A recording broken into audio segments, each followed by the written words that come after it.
Hey Nugget, come on, showtime. You ready? Okay.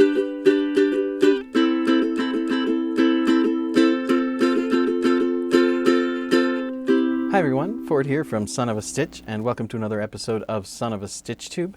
Nugget and I are here today to teach you a really cool way to finish embroidery or cross stitch in an embroidery hoop. One of the things that I love about the explosion of fiber arts communities on the internet over the last few years is the way we develop new techniques and share those skills with one another. And this is something that I learned in one of the cross stitch groups that I'm in on Facebook. My friend Julia taught us how to do it. Her username is JCC Waddell, and if you check the show notes, you'll see a link to her profile on Instagram. Go over there and give that a click.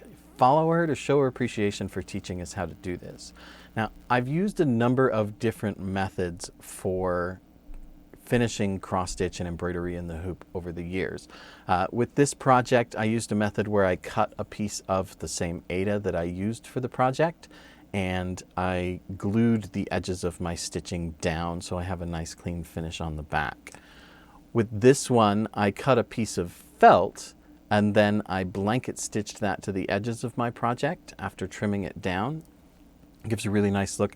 This was the laziest method that I used, where I just cut a piece of foam core board and glued it to the back of the project, which makes it pretty durable and looks okay, but it's not nearly as nice as those methods or the one that I'm going to teach you today.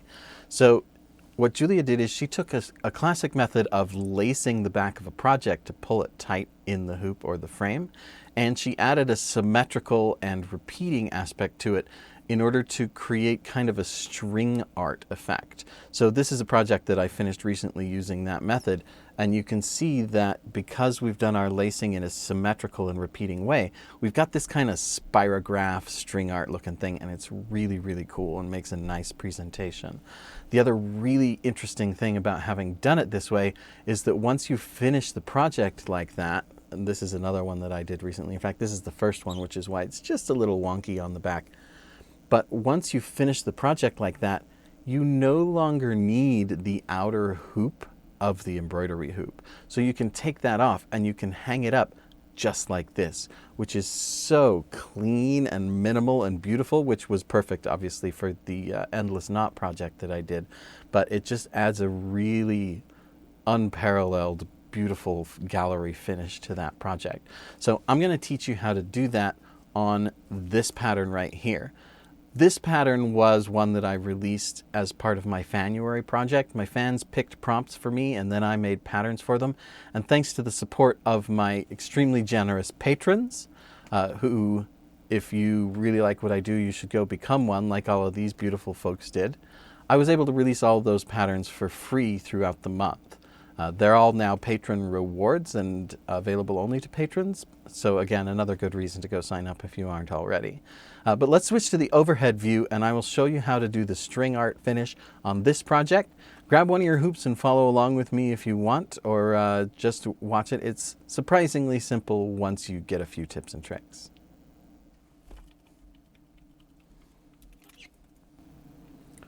All right, so to do this properly and have it look nice and neat, we're going to need to do some measuring and we're going to need to do some math. So the first thing that we need to do is we need to take our project out of this hoop because we're going to have to take some measurements of that hoop. So we'll set that aside for the moment. Now we're going to take our measurements off of the inner ring of the embroidery hoop because that's what we're going to be stretching the project around. So grab my handy dandy measuring tape for sewing here because I do need to be flexible. You can improvise with other methods if you don't have one of these, but this is what I would use. I would also use the side of the measuring tape that measures millimeters instead of inches because we're going to have to do some complicated math and we could use the additional precision. So I'm going to measure the diameter of my circle here. Side to side across the middle. It needs to be right across the middle or your measurement's going to be messed up. Got 82 millimeters there, and I'm going to measure across in a different direction just in case I didn't quite have that centered. Give myself another frame of reference. 82 there as well. The old adage, measure twice, cut once. as true in cross stitching as it is in woodworking. So now we need to know, we now know the diameter of this circle. We need to know its circumference. So what we're going to do is we're going to multiply that diameter by pi, and that gives us roughly 258. We'll round that to the nearest millimeter. And then we need 3 points of contact around this circle that are equidistant around the circle. So we're going to divide that by 3, and that's going to give us 86. So we need to make marks. I'm going to use this notch in the ring as my 0. And then I need to make a mark at 86 millimeters. And then we need to make another one at 172 millimeters.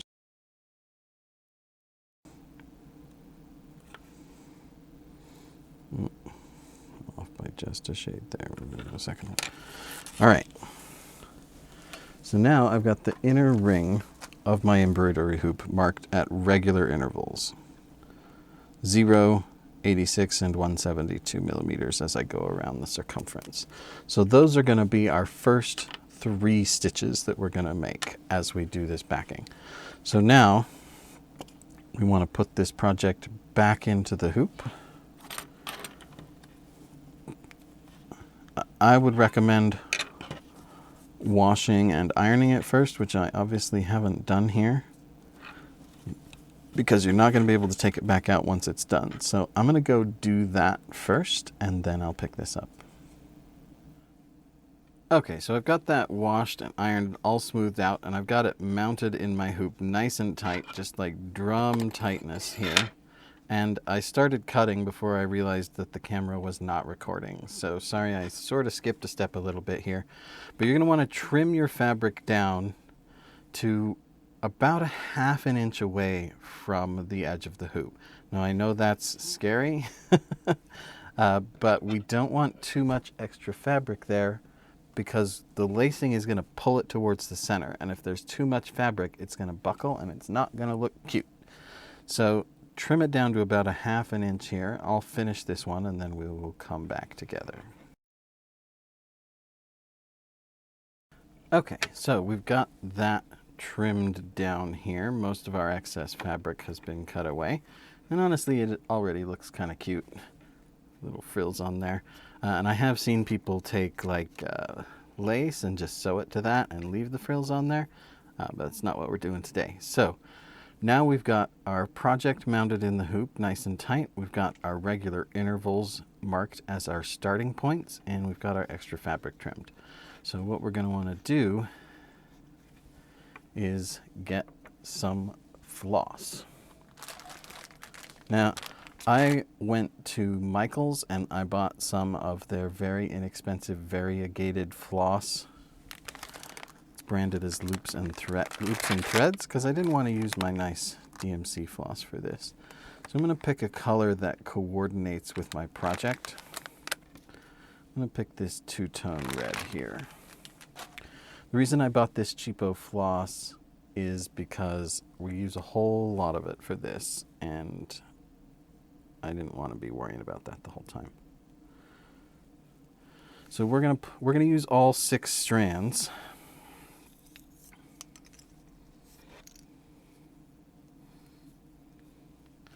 And I'm gonna pull off a very large chunk of it. Even though this is only a 3-inch embroidery hoop, we're gonna use probably 6 meters of this floss. Maybe not quite that much, maybe more like 5, but we're going to use a lot of it. And I don't want to stop halfway through and have to tie a knot in it, so I use a very large piece of floss. But that does present its own special challenges, because I keep having to pull that through at every stitch, of course. So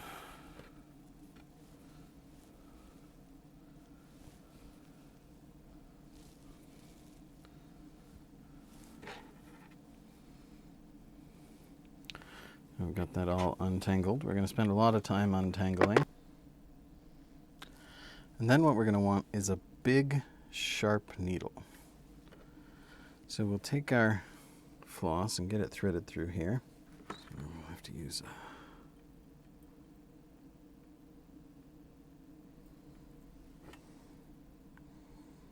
a threader here.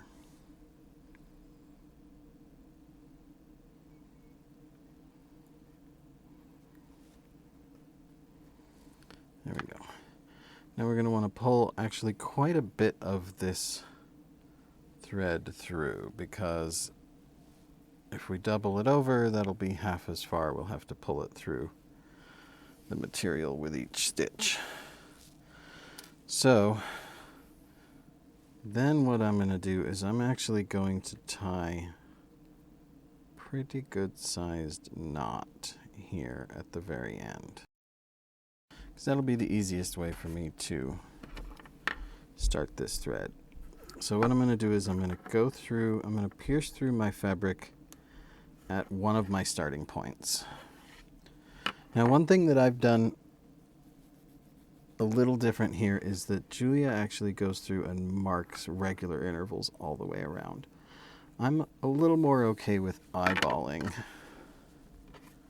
the distance between each individual stitch.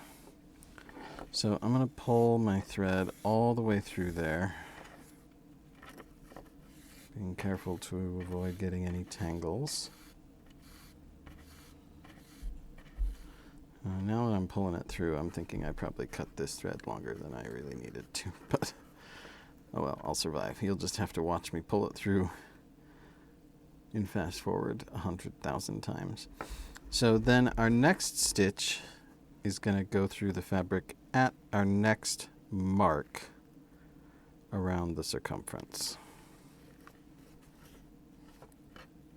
It's going to go through the fabric from the bottom and come up on top of the fabric, because that way when we pull it tight, it's going to pull the fabric down like that. See? And we're going to have that pulled down like that at dozens of points all the way around the fabric. And then we'll make our next point of puncture at our third mark. Now, as we go along, we're going to want to give it a little bit of a tug and tighten down at each stitch, because this stitch won't hold any tension, but this one will when we pull on this stitch. And that's just going to tighten up the last couple. So we need to do that after each stitch from this point onward. Now, we're coming up to where we're going to go around the fabric. And we want to go around the fabric clockwise, because that's the direction that we started going, was clockwise. So our first 3 stitches rotate around it clockwise, which means our second 3 stitches also need to go clockwise, and we're going to go just a little bit farther around our circumference in the clockwise direction from our original point of puncture.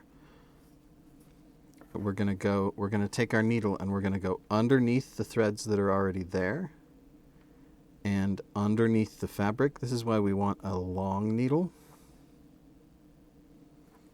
And we're going to come out on the top side of the fabric, just like that. So then we'll pull this all the way through. All right, so we've got our first stitch in our second lap there.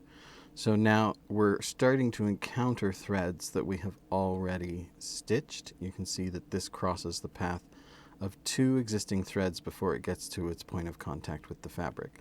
So with the ones that are in the same phase as it, the first set of strings that it encounters, you're going to go over them.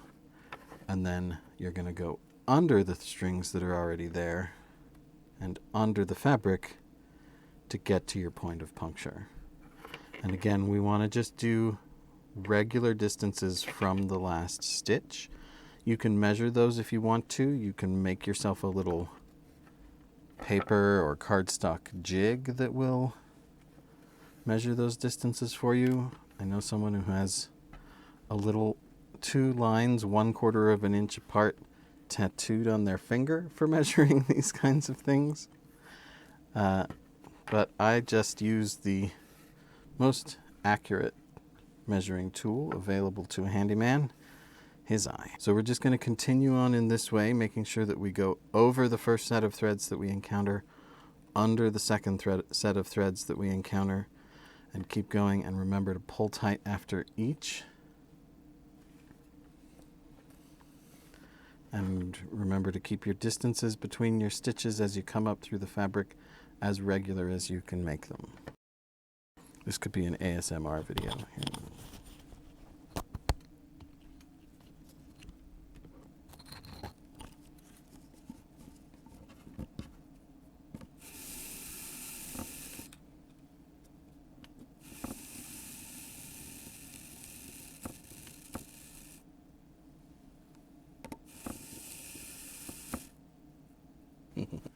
Okay, so we're just going to continue on in that fashion. I'm going to stop the video and we'll get back together when we get to the end of these.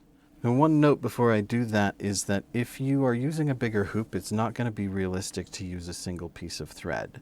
So if you have to do another one partway through, the way that I like to do that is to just splice the two pieces of floss together with a square knot and do it in such a position that the square knot is going to wind up underneath the other threads where it's passing underneath, or even better yet, underneath the fabric where it's completely out of sight. Rather than tying off and starting another one, it's a little hard to do that neatly. It's easier just to splice the two pieces together at just the right point.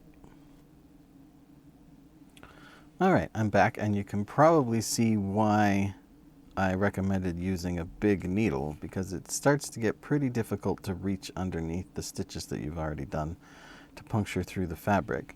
So I'm currently up to the point of doing my last stitch here, and it winds up being right next to the first stitch. Now, I didn't do a very good job of spacing my stitches very evenly, and they were too close together down here. Consequently, the hole on the back of my piece shifted towards the area where the stitches were too close together. Nice little troubleshooting tip for you there. But I've now got my final stitch done. So all we want to do is tie off this thread. Now, I would suggest before you do that, going through and checking if you have any areas where you have really loose stitches. All of mine seem to be doing okay here. And at this point, you can also go through and you'll get these little sort of bubbles in the fabric. That's because we've wrapped a flat piece of material around a cylindrical shape. But if you just kind of press down on those little bubbles with your thumb, they'll flatten out underneath your threads, and the whole thing will just lay a little bit flatter. It'll be easier to hang on the wall.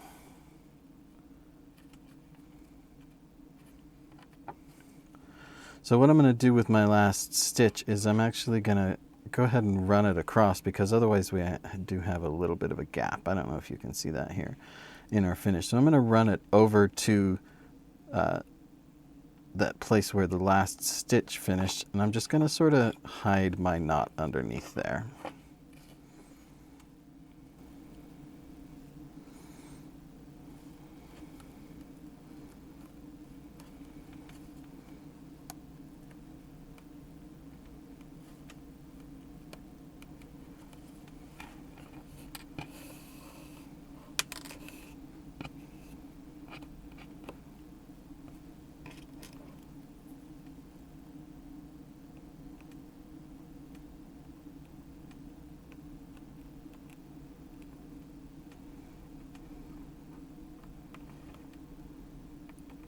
Through there.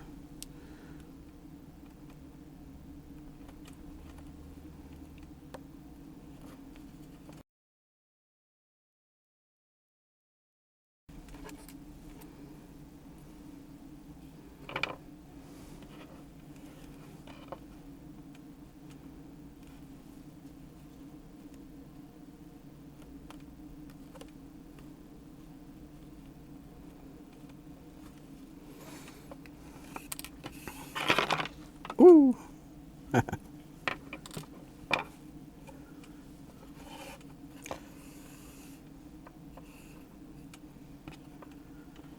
So I've just kind of gone through the fabric a couple of times to get essentially a pin stitch there, where the friction of the hoop against the fabric will hold it there. And then I'm going to pull this real tight, and I'm going to cut it right against the surface of the fabric, and that will just pull my end back down inside the fabric, and then the tension of the floss itself will hold it in place. So I don't know if you can hear this.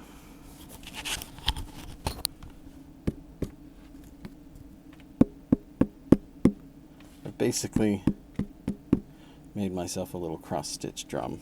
So now that this is all done and everything's all tight there, if you want to display it without the outer ring, you can just loosen this. I didn't quite believe it myself the first time, and this was very scary.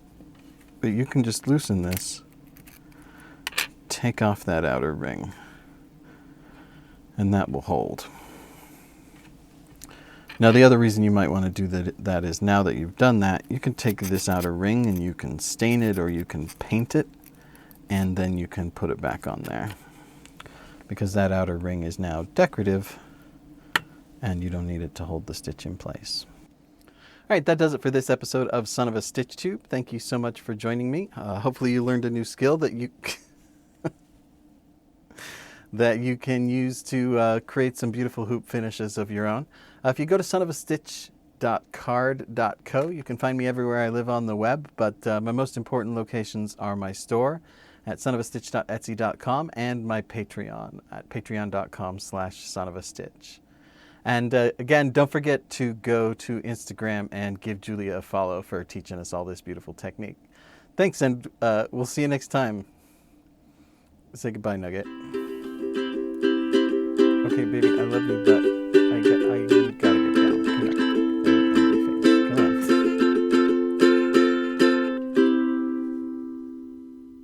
What? Don't look at me like that.